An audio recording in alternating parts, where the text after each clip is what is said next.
Hi, welcome to Bedtime Bible Stories, where we tell stories that are in the Bible. Right now, we are going through the New Testament story of Jesus. So, we're going to see how this New Testament goes. Should be fun. So, I'm your narrator on this here journey through Les Bibles. I am your personal pretend prophet, Nikki fucking K the Great, because I'm awesome. So, um, pack a bowl, grab your smokes, get comfy, make sure you have your bedtime beverage. So, speaking of packing bowls and bedtime beverages. So some people don't like I pack a bowl. So pack all like 5, 6 or 7 of my bowls. Pack them all, right? I don't have liquor, you know, cuz seizure pills. I think I can have liquor sometimes, but if I like secretly buy it myself, which I don't ever have any money and no one will ever buy me liquor. So I don't have liquor. I have coffee though. It's like 10:30 at night and I have coffee. So whatever. So pack all 6 of my bowls. Then let's smoke it, drink it, and read it, right?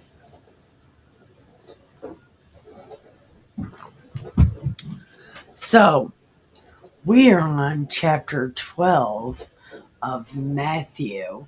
And at the end of chapter 11, Jesus said, what did Jesus say? Oh, yeah, lay down your burdens and pick up mine because they're easy. So leave state prison and come to federal prison. So now, chapter 12, it says, at that time, Jesus went through the grain fields on the Sabbath. His disciples were hungry, and they began to pluck the heads of grain and eat. When the Pharisees saw it, they said, your disciples are doing what is unlawful on the Sabbath. And then Jesus, this is not how the story went, by the way. We just read it. David was by himself. He didn't have anybody with him when he did this. So I don't know if Jesus did it to be tricksy or not. I'm not exactly sure. But this is not how the story went. We just read it. And he said, have you not read what David did when he and his companions were hungry? He didn't have companions when he did this, by the way. He entered the house of God, ate the bread of presence, which is not lawful for him or his companions to eat, but only for the priest. That's not what happened though. No, nobody called this out like, nah, that's not what happened. Or have you not read in the law that on the Sabbath the priests and the temple break the Sabbath and yet are guiltless? Can you really, like, priests and disciples aren't really the same thing, huh? So can you really compare that? But okay. My hair's on my face. It's driving me crazy.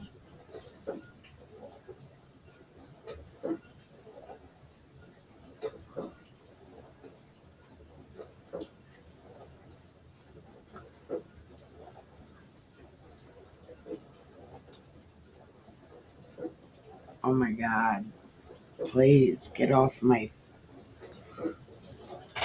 Okay.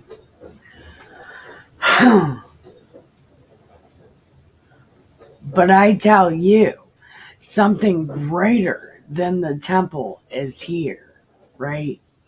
But if you know what this means, I desire mercy, not sacrifice. You would not have condemned the guiltless. For the Son of Man is Lord of the Sabbath. He left that place and entered their synagogue.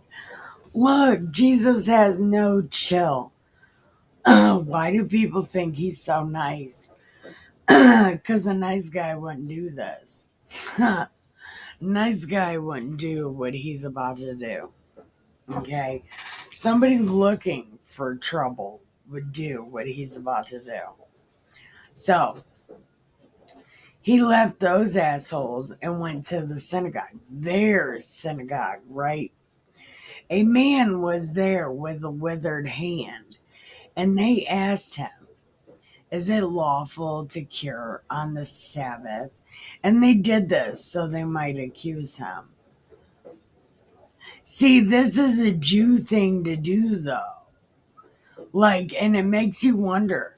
These people are so obsessed with him.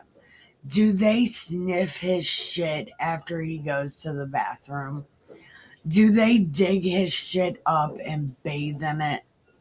Do they bathe in his piss? These guys. And then he said to them, "Suppose one of you has only one sheep, and it falls in the pit on the Sabbath. Will you not lay hold of it and lift it out?" And then he said, "How much more valuable is a human than a sheep? So it is lawful to do good on the Sabbath." Then he said to the man, "Can I see your hand?"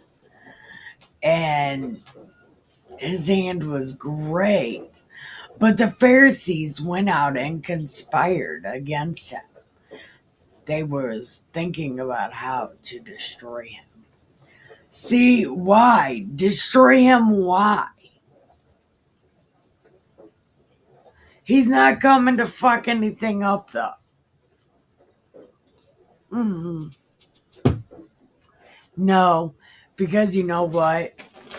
Jesus did say, "I didn't come to change the law." But here he is changing the law. Whatever. When Jesus became aware of this, he departed. Many crowds followed him, and he cured all of them. See, this has to be a warning. Like, you're nice to Jews, they're gonna crowd you. And he ordered them not to make him known. Listen, Jesus, they're Jews. Okay. This was to fulfill what had been spoken through Isaiah. See, everything with Jesus has to do with Isaiah. Like, all the prophecies of Jesus are in Isaiah. But it says, "Here is my servant, whom I have chosen, my beloved, with whom my soul is well pleased. I will put my spirit upon him, and we will proclaim justice to the Gentiles." Yeah, but Jesus already said he wasn't here for the Gentiles. He said, "I am here for the Jews, the poor Jews." He will not wrangle or cry aloud, nor will anyone hear his voice. He will not break a bruised reed or quench a smoldering wick until he brings justice to victory. Yeah, but what about the fig tree? And in his name, the Gentiles will hope. When they brought to him a demoniac who was blind and mute, he cured him, so that the one who had been mute could speak and see. All the crowds were amazed and said, "Can this be the son of David?" Not exactly. Jesus. Jesus being born of Mary. Mary was not. Joseph was the ancestor to David. And Joseph's semen didn't have anything to do with Jesus. So I don't understand how this is a thing. But when the Pharisees heard it, they said, "It is only by Beelzebul." They spelled this wrong. Isn't it Beelzebub? But okay. He's the ruler of the demons. That fellow casts out the demons because of Beelzebub. But he knew what they were thinking. And he said, "Every kingdom divided by itself is laid waste, and no city or house divided against itself will stand." America was set up to fail, wasn't it? Okay. If Satan casts out Satan, he is divided against himself. How then will his kingdom stand? If I cast out demons by Beelzebul, by whom do your own exorcists cast them out? Therefore, they will be your judges. But if it is by the Holy Spirit of God that I cast out demons, then the kingdom of God has come to you. Yeah, you can't handle that, can you, motherfucker? Or how can one enter a strong man's house and plunder his property without first tying up the strong man? Then, indeed, the house can be plundered. See, I think Jesus gave them an idea right here. Because that's the first thing they do to him. Whoever is not with me is against me, and whoever does not gather with me scatters. Therefore, I'm telling you, people will be forgiven every sin and blasphemy, but blasphemy against the Spirit will not be forgiven. Yeah, but what if he doesn't know?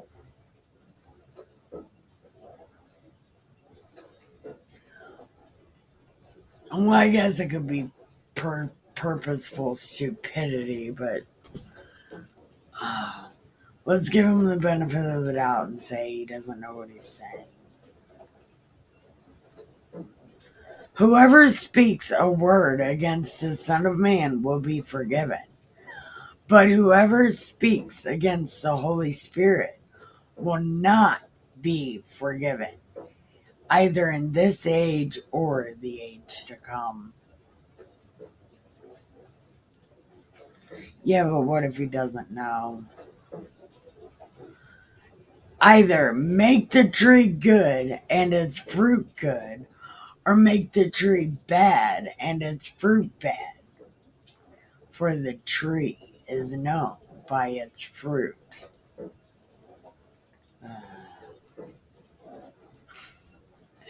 You brood of vipers! How can you speak good things when you are evil? For out of the abundance of the heart, the mouth speaks. Yeah, the abundance of my heart is filled with cuss words.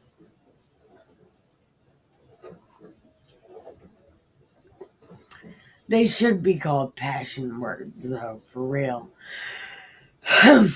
Because usually you're so passionate about something you can't think of anything else to say but a passion word. So that's what we're calling them, passion words. The good person brings good things out of good treasure, And the evil person brings evil things out of an evil treasure. But I'm telling you, on that day of judgment, you will have to give an account for every careless word you utter. Yeah, we talked about this. I have no excuse.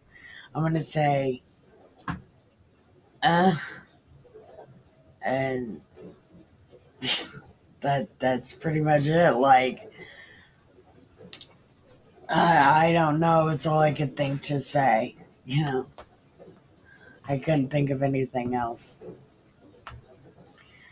For by your words you will be justified, and by your words you will be condemned. What if it's more like a,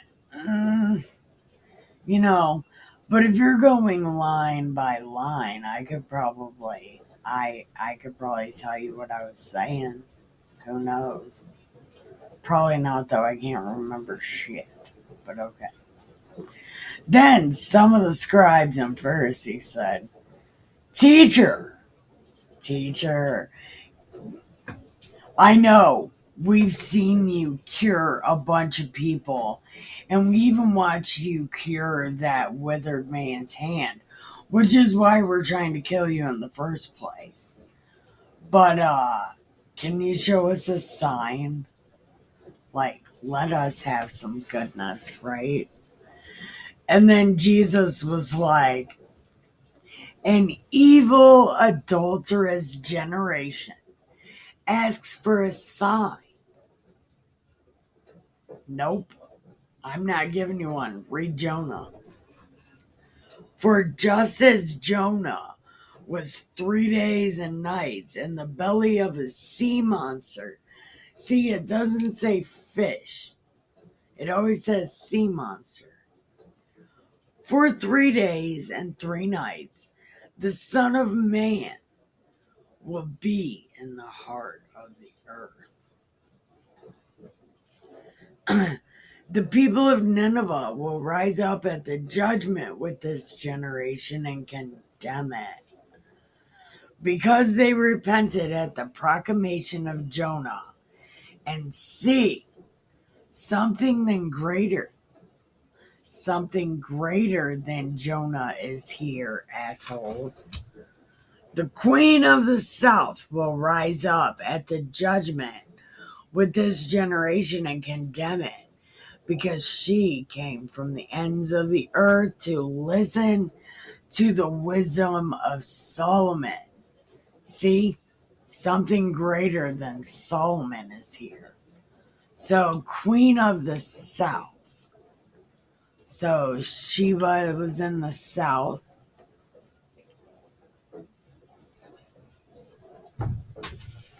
Okay, met people. Do you think you can try to figure that out? When the unclean spirit has gone out of a person, it wanders through waterless regions, looking for a resting place. But if it finds none, then it says, "I'm going to go back to my house." And when it comes, it finds it empty, swept, and put in order. Then it goes and brings along 7 other spirits, more evil than itself, and they enter and live there. And the last state of that person is worse than the first. So it also will be with this evil generation. While he was still speaking to the crowds, his mother and his brothers were standing outside wanting to speak to him. Okay, here we go. Let's see how Jesus treats his family.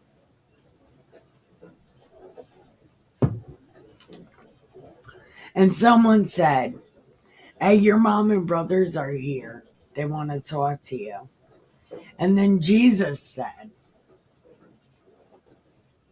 "Who is my mother? Who is my brothers?" And then pointing to his table over there, he said, "Here are my mothers and my brothers. And I think the mother he's talking about is Mary, Zebedee's wife, John and James's mom. But okay, we don't know that yet. For whoever does the will of my Father is my brother, sister, and mother. So, that's crazy. Jesus is so mean. Alright, I will be right back. Alright, so 13. Ooh, okay. Okay. That same day, Jesus went out of the house and sat. Nikki, you need a coupon. Okay. Jesus went out of the house and sat by the sea. Such great crowds were gathered around him that he got into a boat and sat there while the whole crowd stood on the beach. Were they waiting for him to do tricks? These motherfuckers. And he told them many things in parables. And he said, listen, a sower went to sow. And he sowed some seeds that fell on a path. And the birds came and ate them up. Other seeds fell on rocky ground where they did not have much soil. And they sprang up quickly, since they had no depth of soil. But when the sun rose, they were scorched. Since they had no root, they withered away. Other seeds fell among thorns, and the thorns grew up and choked them. Other seeds fell on good soil and brought forth grain, some 100-fold, some 60, some 30. Let anyone with ears listen. Yeah, motherfuckers. Quit commenting on my videos if you don't understand what the fuck I'm saying. Yes. Sorry, Jesus, that was your moment, but I had something to say.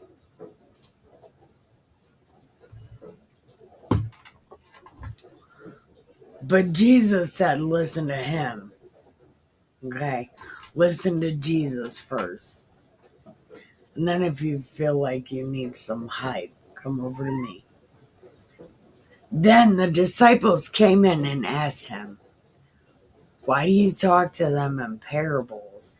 And he said, because they're not as stupid as they look. Yes, they are, but that's not what he said. He answered, to you it has been given. To you the secrets of the kingdom of heaven have been given, but to them it is not. For those who have, more will be given, and they will have an abundance. But to those who have nothing, even what they have will be taken away. Knowledge.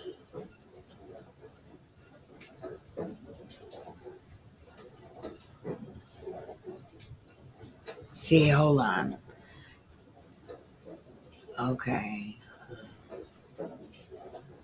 For those who have more, to those who have, more will be given, and they will have an abundance. But from those who have nothing, even what they have will be taken away. The reason I speak to them in parables is that seeing they do not perceive, and hearing they do not listen, nor do they understand. With them, indeed, is fulfilled the prophecy of Isaiah that says, you will indeed listen, but never understand. And you will indeed look, but never perceive. So he's like, I'm talking in parables because I only want some people to know what the hell I'm saying. Okay?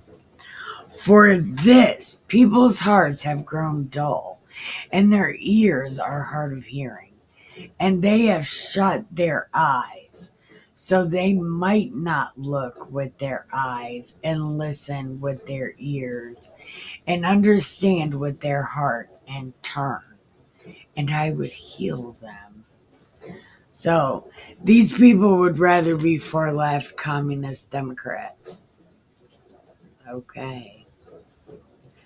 But blessed are your eyes, for they see, and your ears, for they hear. Because I'm telling you, many prophets and righteous people long to see what you see, but did not see it, and to hear what you hear, and did not hear it. Hear that the parable of the sower. So Jesus is going to give the answer, but only to his disciples. When anyone hears the word of the kingdom and does not understand it, the evil one comes in and snatches away what is sown in the heart and what is sown on the path. As for what is sown on the rocky ground, it is the one who hears immediately receives it with joy. Yet such a person has no root, but endures only for a little while. And when trouble or persecution arises on account of the word, that person immediately falls away. Mm-hmm. And then they apologize and expect shit to get better. As for what was sown among the thorns, this is the one who hears the word, but cares of the world and the lure of wealth choke the world or the word, and it yields nothing. So Joel Osteen, he was some that was sown among thorns, wasn't he? But as for what was sown on good soil, this is the one who hears the word and understands it, who indeed bears fruit and yields. In one case, 100-fold, in another 60, and another 30. He puts before them another parable. Here we go.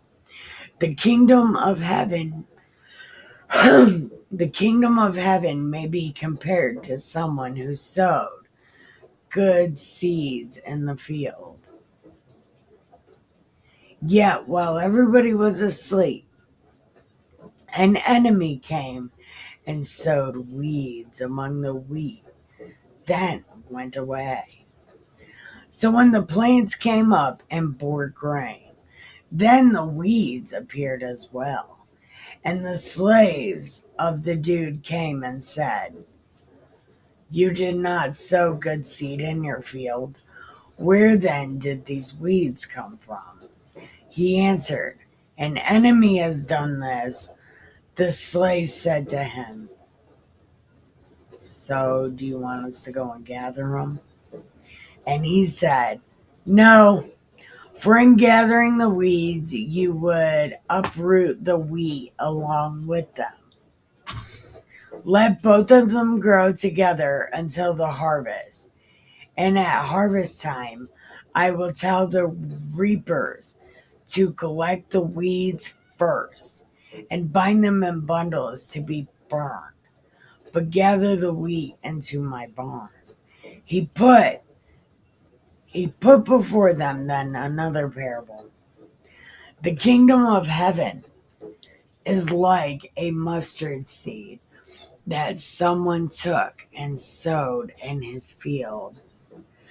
I thought this was supposed to be like that of a mustard seed, but okay.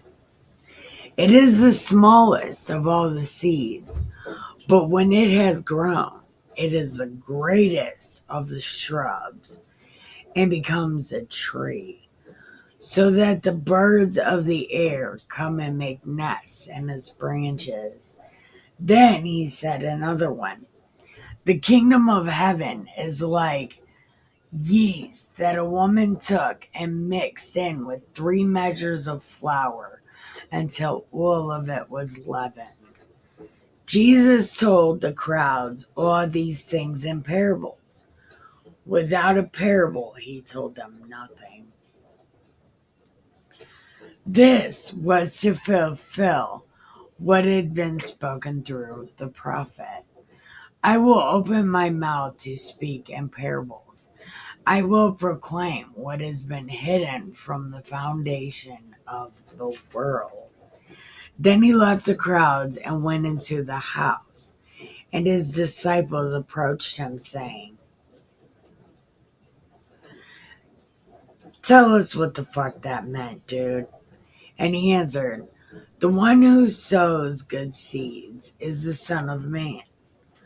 The field is the world, and the good seeds are the children of the kingdom.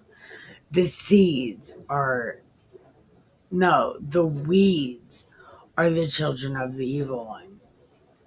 And the enemy who sowed them is the devil. This is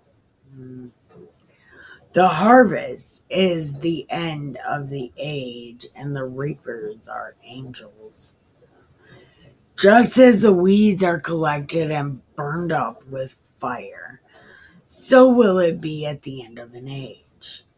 The Son of Man will send his angels, and they will collect out of his kingdom all causes of sin and evildoers, and they will throw them into the furnace of fire, where there will be wailing, weeping, and gnashing of teeth.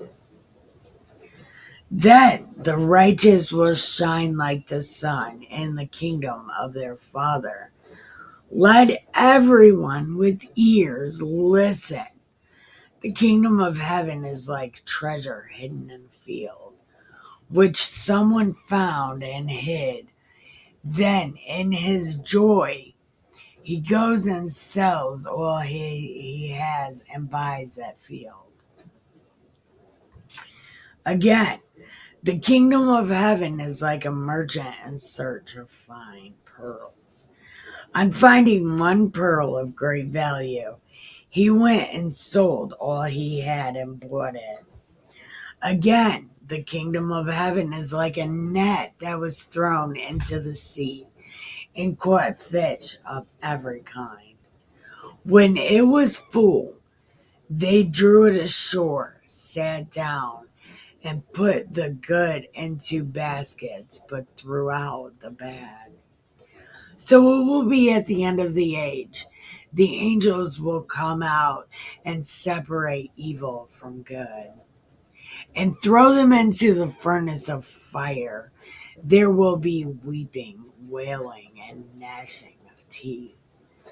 Have you understood all this? And they was like, yeah, but no.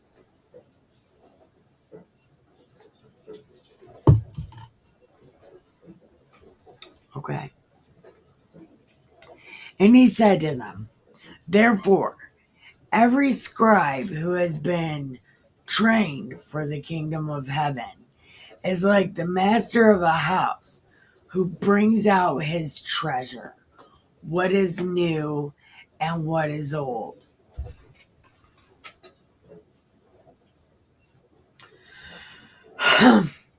When Jesus had finished these parables, he left that place. He came to his hometown and began to teach the people in their synagogue. They were astounded and said, "This guy, where'd he come from? We don't know this guy. Man, how'd he learn how to do this?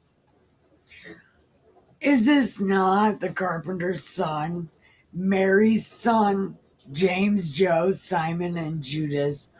Aren't those his brothers?"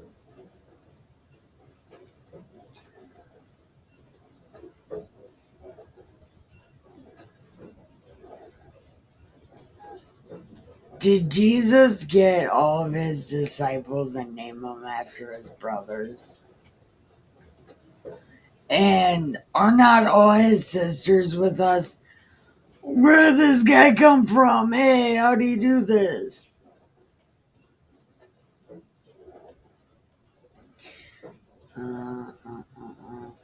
And they took offense at him. See, Jesus, not a nice guy.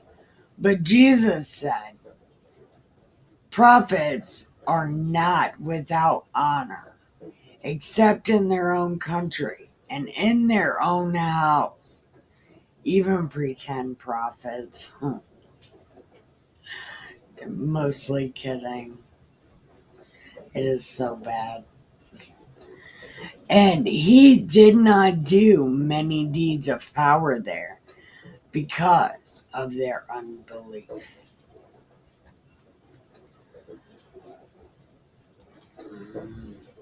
Damn. Okay. We'll end right there. Oh my god. Anyway, did you guys take your pills? Make sure you took your pills. All of our bowls are almost empty. So let's finish our bedtime beverage and then have the sweetest dreams ever, even though everything totally sucks and people are fucking so mean. Like, terribly mean. Anyway, thank you for watching. I love you. And have the sweetest dreams ever.